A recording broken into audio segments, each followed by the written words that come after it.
Recording करा ना, recording. हा ओके, आणखी कोणाला काय मुद्दे मांडायचे आहेत या अँगलनी? यस, गजानन सर बोला. नमस्कार साहेब. हा बोला. माझं एक मत आहे, आपण आता जो हा सगळा कार्यक्रम जो घेतलेला आहे तो आपण आपलं प्रशिक्षण आणि प्रत्येक गोष्टीत कायद्यामध्ये कुठल्या बाजूने कुठला विषय कसा मांडता येईल हे पहिलं सगळ्यांनी समजून घेतल्यानंतर मग त्याच्यावर आपण ऍक्शन घेऊ. पुढच्या भागात 2-3 दिवसांनी त्याच्यावर येणारच आहे आपण. हे प्रथम तर सर्व कॉलेज मानव अधिकाराबद्दल जे काही कायदे आहेत गव्हर्नमेंटने केले आहेत ते प्रत्येकाला त्याची माहिती झालं पाहिजे. आणि त्याच्यानंतर मग आपण अपंगावरती किंवा बालकल्याणावरती कुणावरती काही अन्याय होतात काय होतात हे आपल्याला पुढे काम करायचंच आहे. सगळ्यासाठी करायचंय, वैयक्तिक करायचंय आणि सगळ्यासाठी करायचंय. तर परिपूर्ण हे प्रशिक्षण पूर्ण व्हावं हे माझा पहिला मुद्दा आहे. आणि हे समजणं अतिशय गरजेचं आहे प्रत्येकांना. माझ्यापासून मी करतोय, मलाही समजलं पाहिजे. ओके, एवढंच मला म्हणायचं साहेब. धन्यवाद. आणखी कोणाला याविषयी मत मांडायचं आहे आपल्याला? हा सर, मी बोलतोय. हा बोला. समतेचा अधिकार जो आहे सर. हॅलो. हा बोला बोला. आर्टिकल 15 मध्ये धर्म, जात, लिंग, भेद भाव हे सर्व सार्वजनिक ठिकाणी आपल्याला म्हणजे मला असं म्हणायचं आहे की हे बंधन नाहीये. हा विषय मला कालच्या वेळेस समजलेला नाहीये. आर्टिकल 15. ओके. चंद्रकांत सर आवाज येतोय का आता? चंद्रकांत सर आवाज येतोय? चंद्रकांत शिंदे. येतोय सर जी, आत्ता येतोय. ओके, आता काय भूमिका मांडायची आपल्याला? तुम्हाला या आर्टिकल 15चं स्पष्टीकरण करायचं सर. हा, आर्टिकल 15चं आर्टिकल 15चं परत एकदा स्पष्टीकरण देतोच आहे. आपण परत एकदा बघूच आपण त्याच्यामध्ये. गाईज, मला वाटतं की आपण आता प्रशिक्षणाला स्टार्ट करू आणि मग आपण परत एकदा आपण वेगळ्या वेगळ्या विंगलनी चर्चा करूयात. आपण काल जो विषय घेतले होते, आपण जे 2 दिवसामध्ये जो आपण अभ्यासक्रम घेतला होता याच्यामध्ये आपण आर्टिकल 14 ते 18 या दरम्यानच्या आर्टिकलच्या संबंधाने आपण बोलत होतो. आणि कालच्या ज्या विषयाच्या संदर्भात आपण जो कालच्या प्रशिक्षणामध्ये आपण आलो होतो की आर्टिकल 19 म्हणजेच अभिव्यक्ती स्वातंत्र्य. या अभिव्यक्ती स्वातंत्र्यामध्ये आपण काल पाहिलेलं होतं की शांततापूर्वक शस्त्रविना सभा भरवण्याचा अधिकार, त्याचबरोबर ती संस्था व संघ स्थापण्याचा अधिकार, संचार स्वातंत्र्य याच्या अनुषंगानं आपण काल चर्चा केली होती. या विषयाने आपण बोलत होतो.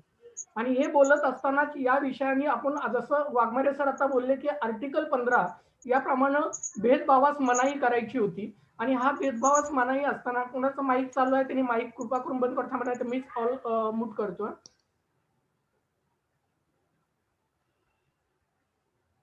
ओके, या आर्टिकल 15च्या हिशोबानं भेदभाव कशा पद्धतीने केला जातो किंवा भेदभाव करण्यास मनाई आणि समतेचा अधिकार त्याच्यामध्ये दिलेला होता. हे देत असताना त्या आर्टिकल मध्येच असा उल्लेख केलेलं होतं की जे दुर्लभ घटक आहेत, मग ते अपंग असतील किंवा आर्थिकरित्या दुर्बल असतील, मागासवर्गीय असतील, जे प्रवाहाच्या बाहेर आहेत, अशा लोकांना विशेष तरतुदी करण्याचा अधिकार या कलमांतर्गत शासनाला देण्यात आलेला होता. आणि या कलमांनी आपल्याला वेगळे वेगळे मग अशा घटकांसाठी वेगळे वेगळे कायदेशीर मार्ग त्यांना उपलब्ध व्हावेत आणि त्यांच्या हक्कांचं संरक्षण व्हावं या निमित्तानं आपल्याला वेगळे वेगळे कायदे करण्यात आलेले होते. आणि हे कायदे करत असताना आपल्याकडे जर आपण पाहिलं की अशा विशेष दुर्लभ घटकाच्या संदर्भात त्याचं संरक्षण व्हावं संदर्भातनं आपल्याकडे मागासवर्गीय आयोग स्थापन करण्यात आला. मग महिलांच्या संबंधाने नेहमीच दुय्यम स्थान मानलं जात होतं. मग या महिलांच्या संबंधाने आपल्याला महिला आयोग स्थापन करण्यात आलेला दिसून येतो. त्याचबरोबर ती अल्पसंख्याकाच्या हक्काचं रक्षण व्हावं यासाठी संविधानिक घटनात्मक तरतूद करून यांचे कायदे करून मग आपल्याला पुढे अल्पसंख्याक आयोग स्थापन करण्यात आला. त्याचबरोबर ती मग बालकांच्या हक्काचं रक्षण करावं. बालक हे परवलंबित्व आहेत, दुसऱ्यावरती अवलंबून आहेत, त्यांच्या हक्कांचं रक्षण व्हावं या दृष्टिकोनातून बाल आयोग स्थापन करण्यात आला. आणि हे सर्व जे आयोग आहेत हे आयोग हे मानवी हक्क आयोगाचे मानस सदस्य आहेत, हे नेहमी लक्षात ठेवा. आणि म्हणून मानवी हक्क आयोगाकडे या आयोगाचे सदस्य असल्या कारणानं प्रत्येक घटक हा मानवी हक्काच्या रिलेटेड तयार होतो.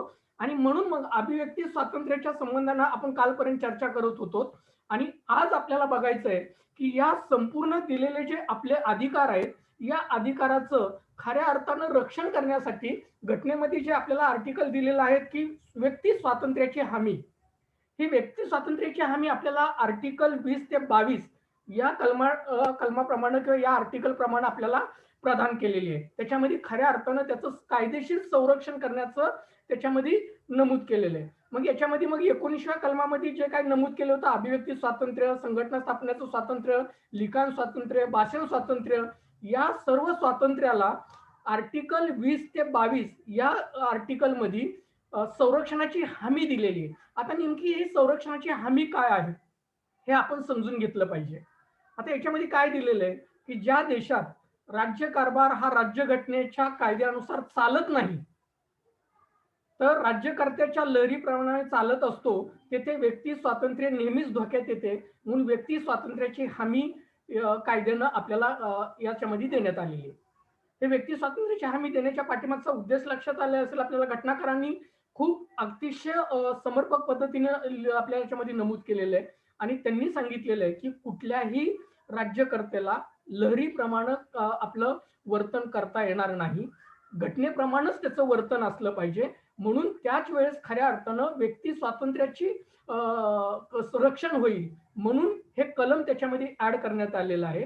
आणि हे कलम ऍड करत असताना व्यक्ती स्वातंत्र्यामध्ये हमी देत असताना त्याच्यामध्ये स्पष्टपणे नमूद केलेलं आहे की दोष सिद्धी विरुद्ध संरक्षणाचा अर्थ कोणत्याही व्यक्तीविरुद्ध राज्याला वाटेल तसा आरोप लावून त्याला दोष सिद्ध करता येत नाही तोपर्यंत निश्चितपणे प्रचलित कायद्याचे उल्लंघन झालेले नसेल तोपर्यंत कोणत्याही व्यक्तीला अपराधासाठी दंड देता येणार नाही. याचा अर्थ काय होतो की एखाद्या व्यक्तीला कुठलाही राज्यकर्ता कुठलाही मनमानी पद्धतीने आरोप लावून जेलमध्ये त्याला टाकता येणार नाही किंवा प्रचलित जे कायदे आहेत या कायद्याचं न्यायालयातून जोपर्यंत त्याची ही होत नाही, दोष सिद्ध होत नाही तोपर्यंत त्याला कुठल्याही राज्य शासन कर्त्याला त्याला दंड देण्याचा किंवा शिक्षा देण्याचा अधिकार याच्यामध्ये देण्यात आलेला नाही. आणि म्हणूनच या पद्धतीने जोपर्यंत निश्चित प्रचलित कायद्याप्रमाणे त्याची पूर्ण अपराधाचा दंड होत नाही किंवा सिद्ध होत नाही तोपर्यंत त्याला कुठल्याही प्रकारे दंड करता येणार नाही. म्हणूनच आर्टिकल 21व्या कलमानुसार जीवितची व व्यक्ती स्वातंत्र्याची हमी देण्यात आलेली आहे. आर्टिकल 21 जे आपल्याला असं सांगतं की जीविताचं स्वातंत्र्य व व्यक्तीचं स्वातंत्र्य हा आर्टिकल 21 हा खूप मोठा भाग आहे. आणि आर्टिकल 21च्या संदर्भातनं जर आपण पाहिलं की जीवन जगण्याचा अधिकार ज्याला म्हणतो, जीविताचा हक्क ज्याला आपण म्हणतो, या जीविताचा हक्क एवढा व्यापक पद्धतीने मांडलेला आहे आपल्याला की आपण काही जर उच्च न्यायालयाचे काही निर्णय जर आपण पाहिले, आताचे नवीन निर्णय जर पाहिले तर या निर्णयाच्या प्रमाणे आपल्याला उच्च न्यायालयाने कशा पद्धतीने जीविताच्या हक्काचं रक्षण केलेलं आहे आणि याच्या जीविताच्या हक्कामध्ये कुठल्या कुठल्या गोष्टी समाविष्ट केलेल्या आहेत हे आपल्याला त्याच्यामध्ये निश्चित लक्षात येईल. जर आता गेल्या आठवड्याचा जर आपण निर्णय पाहिला मद्रास हायकोर्टाचा तर या निर्णयामध्ये मद्रास हायकोर्टाने काय सांगितलं, कल्पना आहे आपल्याला की जीविताच्या हक्कामध्ये जर रोडच्या कडेला नो पार्किंग मध्ये गाड्या उभ्या करणं किंवा उभ्या राहणं आणि त्याला सार्वजनिक रस्त्याला अडथळा निर्माण करणं हेही जीविताच्या हक्कामध्ये येतं आणि हे मूलभूत हक्कांचं उल्लंघन आहे आणि याच्या उपाययोजना करणं हे प्रशासनाचं कर्तव्य आहे. तर त्याच्या विरुद्ध जर त्या उपाययोजना केल्या नाहीत तर त्या संबंधाने प्रशासनाच्या विरुद्ध मानवी हक्कांचं उल्लंघन केलंय म्हणून आपण गुन्हाही त्याच्या ठिकाणी नोंद करू शकतो की त्या संबंधाने न्यायालयाकडे दादही मागू शकतो. हे आताच नुकत्याच काल परवाच्या निर्णयामध्ये मद्रास हायकोर्टाने आपल्याला सांगितलेलं आहे. जीविताचा हक्काचं रक्षण करता का जीविताच्या हक्कामध्ये आपल्याला कल्पना असेल की मला वाटतं की या चर्चेमध्ये आपले मनीष देशपांडे हेही सामील झालेले आहेत. महाराष्ट्र सचिव आहेत आपले मनीष देशपांडे यांनी काही दिवसापूर्वी बार्शीच्या रस्त्याच्या संदर्भात रस्त्यावर पडलेले खड्डे आणि रस्त्याची दुरुस्ती या संबंधानं एक पिटिशन मानवी हक्क आयोगाकडे फाईल केलेलं होतं. मनीषनी ज्यावेळेस हे मांडलं होतं त्यावेळेस त्यांचं असं म्हणणं होतं की रस्त्यावर पडलेल्या खड्ड्यामुळे देखील आमच्या जीवन जगण्याच्या अधिकाराचं किंवा सुरक्षित जीवन जगण्याच्या अधिकाराचं उल्लंघन होतंय. ही मांडणी त्याच्यामध्ये त्यांनी केलेली होती. त्या आयोगाकडे ती केस आजही प्रलंबित आहे. राज्य शासनाच्या सर्व जे काही जबाबदार पीडब्ल्यूडी खाते असेल, जिल्हाधिकारी असतील, तिथले सीओ असतील, यांना राज्य शासनाने किंवा मानवी हक्क आयोगाने पार्टी केलेलं आहे. मला वाटतं की मनीष, आपण जर जॉईन झालेला असाल, माझा आवाज आपल्यापर्यंत पोहोचत असेल, तर थोडक्यात या केसच्या संदर्भात आपण जर बोललं तर आपल्याला लक्षात येईल की जीविताच्या हक्काचं रक्षण कशा पद्धतीचं. मनीष, आपण काय सांगू शकाल का आपल्या केस संदर्भात? हो. हा, सांगा. यामध्ये ना, की ज्यावेळेस बार्शीचा अभ्यास केला त्या टायमाला कळालं की गेले 2 वर्षे रस्ते खराबच आहेत आणि काही चुकीचं काम केलं, त्यामुळे मंत्रालयाने त्याच्यावर स्थगिती दिलेल्या. भुयारी गटरीचे काम होते किंवा रस्त्याचे काम होते ते चुकीचे झाले, त्यामुळे स्थगिती आणल्या. त्यामुळं सगळा अभ्यास केला आणि पुढचं गोष्ट कळाली की जिथं मतदान आहे तिथंच रस्ते झालेले आहेत आणि जिथं मतदान नाही किंवा बाहेरच्या ठिकाणी काही लोक येत आहेत, फ्लॅट घेत आहेत, तिथं मतदान नाहीये, त्यामुळे तिथं रस्ते झालेले नाही असं दिसून आलं. आणि जिथं जिथं राजकारणी स्ट्रॉंग आहेत, पॉवर मध्ये आहेत, तिथं रस्ते झाले असं दिसून आलं. ती मांडणी करताना मग जो प्रॉब्लेम येत होता, धुळीचा प्रॉब्लेम किंवा रस्त्यात खड्ड्यात अनेक ऍक्सिडेंट झाले बार्शीमध्ये. ऍक्सिडेंट, अपंगत्व काही आलं, काहींची मृत्यू झाली जे चुकीचं काम झाले त्यामुळं. तर या संबंधात सर्व बाजू मांडून संविधान मी मानवी हक्क जसं जगण्याचा अधिकार देतं तसं मी संविधान अनुच्छेद 21 मांडला त्याच्यामध्ये, की प्रत्येक माणसाला हा जीवन जगण्याचा आणि सन्मानाने जीवन जगण्याचा अधिकार आहे. पण जिल्हाधिकारी आणि मुख्याधिकारी बार्शी हे कुठल्याही प्रकारचे नियम पाळत नाहीये आणि आमचा जीव हा धोक्यात आहे. आणि त्यानंतर कशा कशा पद्धतीने आपल्याला जीवनावर मानसिक, शारीरिक आणि आर्थिक त्रास होतात हे मुद्दे मांडले. आणि ते मुद्दे मांडल्यानंतर मग राष्ट्रीय मानवाधिकार आयोगाने ते मान्य केलं. पण ते सुद्धा मला खंत वाटते की अगदी फेब्रुवारी मध्ये मी त्यांना मेल केलेला, पण अगदी सप्टेंबर पर्यंत मला काही उत्तरच येत नव्हतं. म्हणून मी 7 सप्टेंबरला माहिती अधिकार टाकला की जीवन जगण्याचा जो कलम, माहिती अधिकारचा कलम 7(1) आहे की जीवनाशी आणि स्वातंत्र्याशी संबंधित माहिती 48 तासाच्या आत द्यावी. म्हणून मी त्यांना 7 सप्टेंबरला RTI टाकला ऑनलाईन आणि त्यांनी 9 सप्टेंबरला मला मेल केला की तुमची केस ही राज्य मानवाधिकार आयोगाकडे ट्रान्सफर झाली आहे.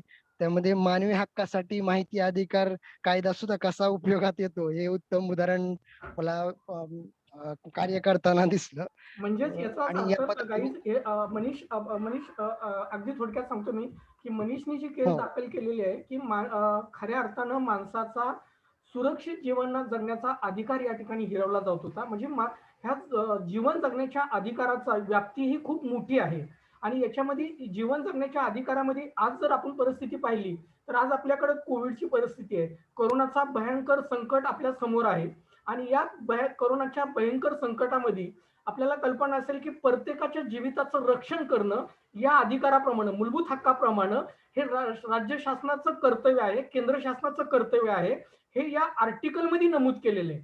आणि म्हणून हे जीवन जगण्याच्या अधिकाराचं जर या महामारीने माझ्या जीवनावरती जर अतिक्रमण झालं किंवा मला जर त्याचा धोका झाला तर माझं जीवन धोक्यात आहे. आणि या संबंधाने मग राज्य शासनाला याच्या काही उपाययोजना कराव्या लागतात आणि त्याच्या आरोग्याच्या सुविधा द्यावे लागतात.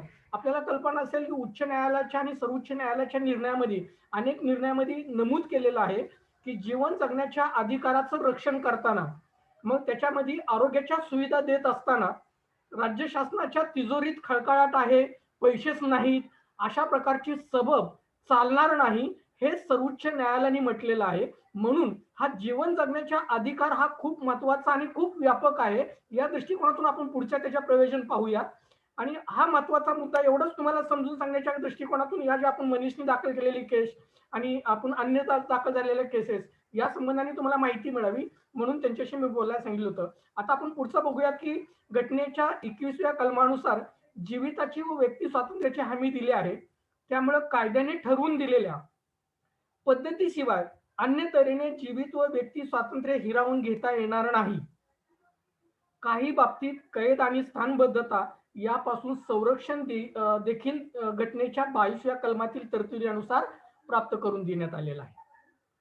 आता या पद्धतीने जर आपण पाहिलं तर एक आपल्या लक्षात आलेलं आहे की जीविताचं रक्षण करत असताना केवळ आपल्याला अन्य जीविताचं नाही तर आपल्याला याचबरोबरती आपल्याला छळापासून संरक्षण मिळणं किंवा क्रूरतेची वागणूक देणं, जीविताच्या हक्कामध्ये क्रूरतेचा पण पार्ट येतो की कुणालाही क्रूरतेची वागणूक देता येणार नाही किंवा कुणाचंही शोषण करता येणार नाही, हाही त्याच्यामधला पार्ट आहे. तोही आपला अधिकार कक्षेमध्ये येतो किंवा मूलभूत हक्कामध्ये त्या ठिकाणी येतो. आणि म्हणून घटनेच्या 22व्या आर्टिकल मध्ये असं नमूद केलेलं आहे की कुणालाही व्यक्तीला कैदेत ठेवायचं असेल तर त्या व्यक्तीला कैद करण्याचे कारण लवकरात लवकर कळवल्याशिवाय कारागृहात पाठवता येणार नाही. आज आपल्याला आपण जे पाहतो ना की एखाद्या आरोपीला अरेस्ट केल्याबरोबर ती 24 तासाच्या आत मॅजिस्ट्रेट कोर्टासमोर हजर केलं पाहिजे, त्याला डायरेक्टली जेलमध्ये पाठवता येणार नाही, जेलमध्ये देता येणार नाही. ही जी कलम आहेत या कलमाच्या त्याच्यात तरतुदी आहेत.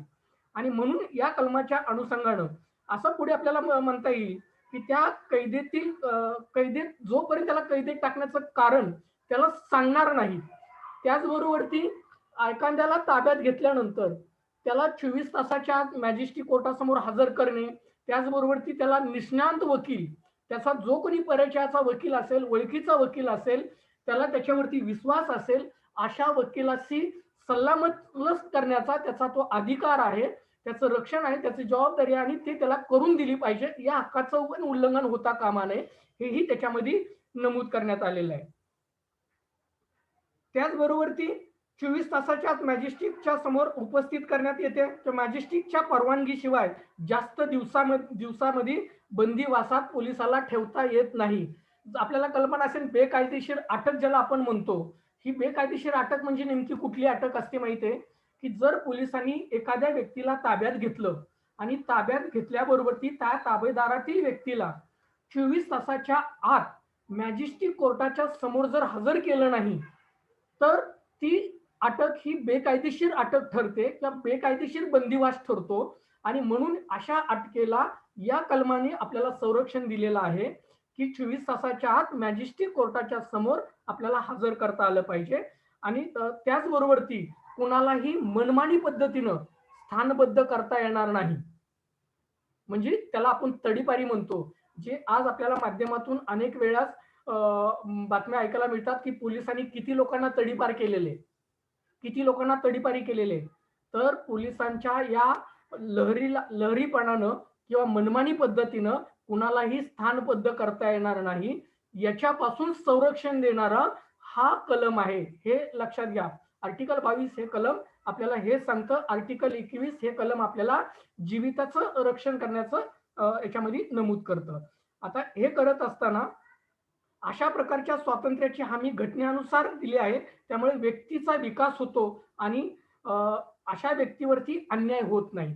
म्हणजेच एखाद्याला आपलं निजस्वत्व सिद्ध करण्याचा अधिकार याच्यामध्ये आपल्याला प्राप्त करून देण्यात आलेला आहे.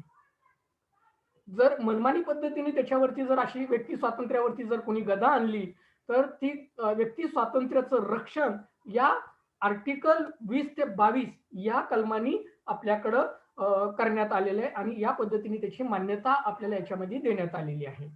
आता पुढे जर आपण पाहिलं तर हे कलम कशासाठी आहेत, तर हे कलम याच्यासाठी आहेत की कुणावरतीही अन्याय झालाय किंवा माझ्यावरती अन्याय झालाय ही भावना त्याच्यामध्ये निर्माण होऊ नये आणि त्याचबरोबर त्याच्या व्यक्ती स्वातंत्र्याचं संरक्षण व्हावं म्हणून ही कलम आपल्याला आर्टिकल मध्ये आपल्याला इथं नमूद केलेले आहेत, आपल्या घटनेमध्ये नमूद केलेले आहे. आणि याच्या पुढचं कलम आपण जर पाहिलं तर शोषणाविरुद्ध किंवा पिळवणुकीविरुद्धचा अधिकार. हा शोषणाविरुद्धचा अधिकार नेमका आपल्याला काय सांगतो, की शोषणाविरुद्ध अधिकार कशासाठी नमूद करण्यात आलेल्या घटनेमध्ये हे आपण जर समजून घेतलं तर खऱ्या अर्थानं मला असं वाटतं की भविष्यात ज्या वेळेस आपल्याकडे एखादा तक्रार तुमच्याकडे येईल किंवा तुमच्या समोर एखादा अन्याय घडलाय असं ज्यावेळेस तुम्हाला वाटेल तर त्याच्या न्यायासाठी तक्रार तयार करत असताना मानवी हक्क आयोगाकडे ज्यावेळेस याबाबत आपण दाद मागत असताना तुम्हाला या तक्रारीची व्याख्या जर लक्षात आली तर त्या पद्धतीने तुमचं ड्राफ्टिंग होईल. म्हणून आपण शोषणाविरुद्धचा जो अधिकार आहे हा नेमका काय आहे हे आपण समजून घेतलं पाहिजे. म्हणून हा शोषणाविरुद्धचा अधिकार काय सांगतो आपल्याला, किंवा हा अधिकार कशासाठी नमूद करण्यात आलेला आहे की पददलित, मागासलेल्या जाती जमाती याचं शोषण होऊ नये म्हणून हा हक्क मान्य करण्यात आलेला आहे. आणि याच्यामध्ये कलम 23 अनुसार मनुष्याच्या विक्री किंवा विक्रय करता येणार नाही. मोबदला न देता सक्तीचे काम करून घेण्याची पद्धती ज्याला आपण वेठबिगारी म्हणतो, ही वेठबिगारी या 23व्या कलमानुसार पूर्णपणे बंद करण्यात आलेली आहे. त्याचबरोबर ती कुणालाही गुलामगिरीत ठेवता येणार नाही, दासत्वात ठेवता येणार नाही, हे या कलमाने सांगितलेलं आहे. याचबरोबर की या कलमामध्ये आणखी एक महत्वाची बाब काय नमूद केलेली आहे की 14 वर्षाखालील बालकांना धोक्याच्या ठिकाणी कामास ठेवण्यास मनाई करण्यात आलेली आहे. जे वेठबिगारी जे कलम आहे किंवा शोषणाविरुद्धचा जो अधिकार आहे हे आर्टिकल 23 हे कलम आहे. आणि या कलमाच्या अनुषंगानं आपल्याला हे कलम कशासाठी नियुक्त बनवलेला आहे, राज्यघटनेत कशासाठी मान्य करण्यात आलेलं आहे, तर पददलित व मागासलेल्या जाती जमातीचं शोषण होऊ नये म्हणून हे कलम या घटनेत नमूद करण्यात आलेले आहे. आणि या कलमाच्या अनुषंगानं मनुष्य व्यापार, जे मनुष्याची तस्करी ज्याला म्हणतो ना आपण, मनुष्य तस्करी, ज्याच्यामध्ये अनेक तस्करी करत असताना मनुष्याची तस्करी प्रामुख्याने कशासाठी होते माहिती आहे की जसं काही वेश्या व्यवसायासाठी महिलांच्या संबंधीची तस्करी करणं, मनुष्याची विक्री करणं, लहान मुलांना कुणाला तरी विकून टाकणं किंवा एखाद्या कामगाराला विकून टाकणं, त्याला दासत्वात ठेवणं, असा जो प्रकार आपल्याला घडलेला दिसतो आणि अनेक वेळा आपल्याला माध्यमातून घडलेला दिसतो. गाईज, मला एवढंच म्हणायचंय की जर आपलं हे सत्र मध्येच बंद पडलं तर लगेच पुन्हा नव्यानं त्याच लिंक मध्ये जॉईन व्हा, कारण 1च मिनिट बाकी आहे. नवीन परत लिंक जॉईन त्याच याच्यामध्ये जॉईन व्हा, कारण 1 मिनिटामध्ये हे सत्र कदाचित संपल आणि पुढच्या सत्रामध्ये आपण पुढच्या पार्टमध्ये याच्यामध्ये चर्चा करूया. कारण एक सत्र आपल्याकडे 1च मिनिट बाकी राहिलेलं आहे. आता या सगळ्या कलमामध्ये, या 23व्या कलमामध्ये महत्वाची बाब आणखी काय नमूद करण्यात आलेली आहे की 14 वर्षाच्या खालच्या मुलाला जी खाणकाम आहेत, धोक्याची ठिकाणं आहेत, या ठिकाणी कामास ठेवण्यास बंदी करण्यात आलेली आहे. ही तरतूद अतिशय महत्वाची आहे आणि म्हणूनच आपण ज्याला बाल कामगार कायदा जो पुढे अस्तित्वात आला ना, तो कायदा या तरतुदीच्या निमित्तानं अस्तित्वात आलेला आहे. आणि असं वर्तन करणाऱ्याला घटनेप्रमाणे त्याला शिक्षा करता येईल, कायद्याप्रमाणे त्याला